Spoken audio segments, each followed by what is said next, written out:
ఇంకా ఇప్పుడు అడవి బాధ్యతలన్నీ మహారాణిగారు చూసుకుంటున్నారు. ఒకరోజు సాయంత్రం ఒక జింక తన దగ్గరకొచ్చింది. ప్రణామం మహారాణి, ప్రణామం. ఏమైంది? ఎందుకంత కంగారు పడుతున్నావు?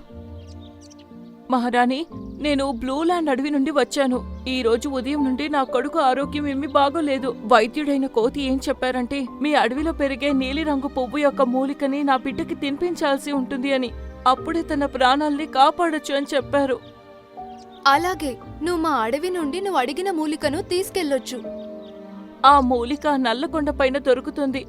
కానీ నాకు మీ అడవి గురించి ఏమీ తెలీదు మహారాణి. ఒకవేళ మీరు మీ అడవిలో ఉన్న జంతువులకి ఆదేశం ఇచ్చారంటే వాళ్ళు మూలికలు వెతకడంలో సహాయం చేస్తారు. అప్పుడు నా పని సులభమవుతుంది. నీ కొడుకుని కాపాడడం కోసం మా ప్రజలందర్నీ నీ వెంట పంపించి మా అడవి యొక్క పనులన్నింటినీ కూడా మేము ఆపలేము కదా.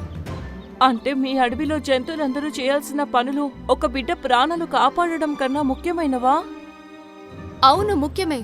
ప్రస్తుతం మేం నిన్ను నల్లకొండ పైకి వెళ్ళనివ్వడమే చాలా ఎక్కువ. నువ్వు వెళ్ళాలనుకుంటే వెళ్ళు.